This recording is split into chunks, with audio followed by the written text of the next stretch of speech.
Hello, and welcome to English YouTube channel, your calm and friendly place to practice understanding real English. We often hear about vitamins and minerals like iron or vitamin C. But today, we are going to talk about something a little less famous, but very, very important. It's called ferritin. Maybe you have never heard this word before, or maybe your doctor mentioned it in a blood test. So, what is it?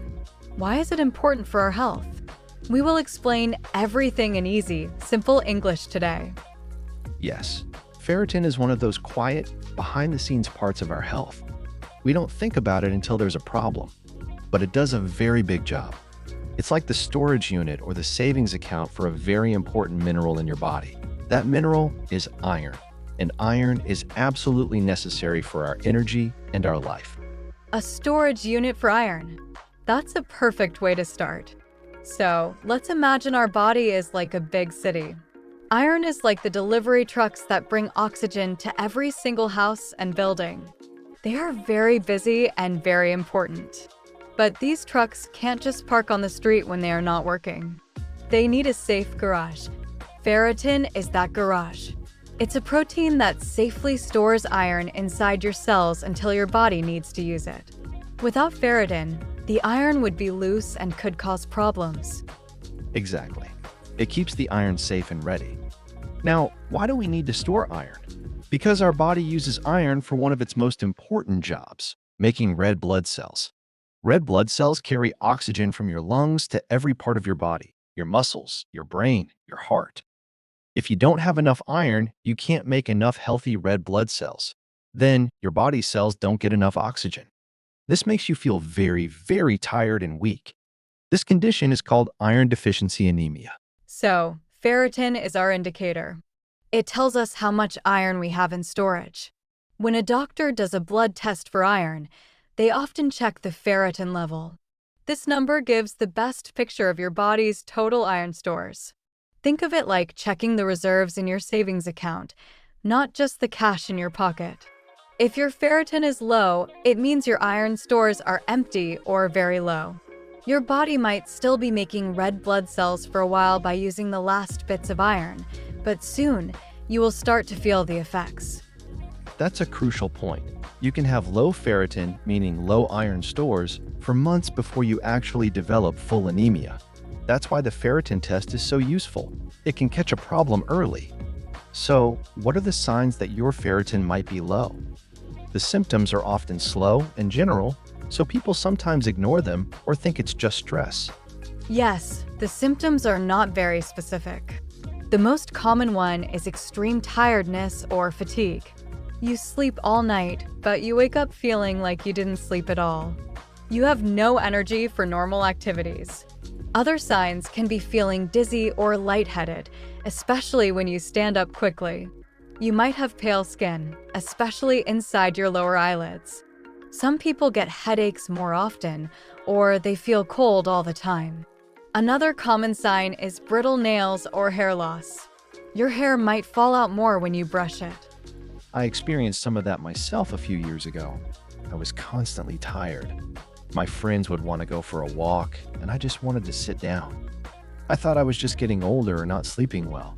Finally, I went to the doctor, and they did a blood test. My ferritin level was very low. I wasn't anemic yet, but I was on my way. My doctor explained it like this: your body's iron tank is almost empty. We need to fill it back up. Thank you for sharing that. It's a very common story. Many people, especially women, experience this. So, what causes low ferritin? Why would our iron stores become empty? There are a few main reasons. The first one is not getting enough iron from your food. This is called a dietary deficiency.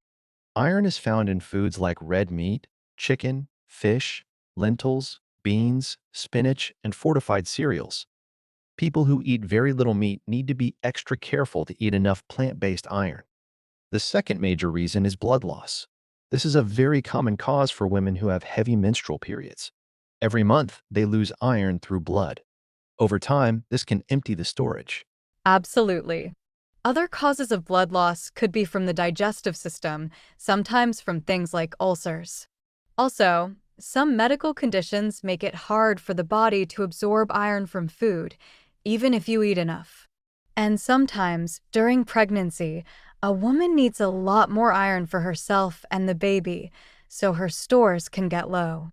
So, if you have symptoms and a test shows low ferritin, the doctor will try to find the why. Is it diet? Is it blood loss? Finding the cause is the first step to fixing it. Now, the opposite can also happen, though it's less common. Sometimes people have too much iron stored. Their ferritin level is too high. This condition is called hemochromatosis. In this case, the body absorbs and stores too much iron from food. Over many years, this excess iron can build up in organs like the liver and heart and damage them. So, ferritin is a useful test to check for both too little and too much iron. That's an important balance. Our body needs just the right amount. So, let's say your ferritin is low and you and your doctor want to raise it. How do you do that? How do you fill up the iron storage tank? The first and most common way is with iron supplements. These are pills or liquid that you take every day. They contain a concentrated dose of iron. It's very important to take these only if a doctor tells you to. They will tell you what kind and how much to take. Taking too much iron can be dangerous. Also, iron supplements can have side effects. They can cause an upset stomach, constipation, or dark stools. Doctors often recommend taking them with a little vitamin C, like a small glass of orange juice, because vitamin C helps your body absorb the iron better. And you need to be patient. It takes time, often several months, to fill up the ferritin stores. You might start to feel a little better in a few weeks, but to get the ferritin number back to normal can take 3 to 6 months of consistent supplement use. The other way, which is slower but also important, is to improve your diet. You can focus on eating more iron-rich foods. Yes, food is the foundation. For people who eat meat, red meat, liver, and shellfish like clams are very good sources of iron that the body absorbs easily. For vegetarians or people who eat less meat, there are good plant sources: lentils, chickpeas, beans, tofu, spinach, kale, nuts, and seeds. The iron from plants is a bit harder for the body to absorb. But if you eat these foods together with vitamin C-rich foods, you can improve the absorption a lot. For example, have lentil soup with tomatoes or a spinach salad with lemon juice dressing or bell peppers with your beans. That's excellent practical advice. A little lemon juice or some berries can make a big difference. Now, a question people often have: if I feel tired, should I just buy an iron supplement myself? That is a very important question. The answer is no, not without talking to a doctor first. Feeling tired can be caused by 100 different things: stress, thyroid problems, sleep apnea, other vitamin deficiencies. If you take iron when you don't need it, you won't feel better, and you might have those unpleasant side effects for no reason. Worse, if you have the condition of too much iron, taking a supplement could be harmful. The blood test is simple and quick. It gives you and your doctor the correct information to make a safe plan. Absolutely. The test is the map. You don't start a journey without knowing where you are. So, the simple message is, if you have ongoing, unexplained tiredness and some of those other symptoms, the best step is to talk to your doctor. Describe your symptoms. They can order a simple blood test that includes ferritin. That number will tell you the story of your iron stores. And once you know, you can take action. It's a very solvable problem. For me, after 3 months of taking a supplement and eating more lentils and spinach, I felt like a different person. My energy came back. I could enjoy activities again. It was a clear reminder of how important these tiny, unseen things in our body are for our daily life. That's a wonderful success story. It really shows how important this is. To wrap up, let's remember, ferritin is not iron itself. It is the storage protein for iron. It's like your body's iron savings account. A low level means your savings are gone, and you risk becoming anemic, tired, weak, and pale. A high level can also signal a problem.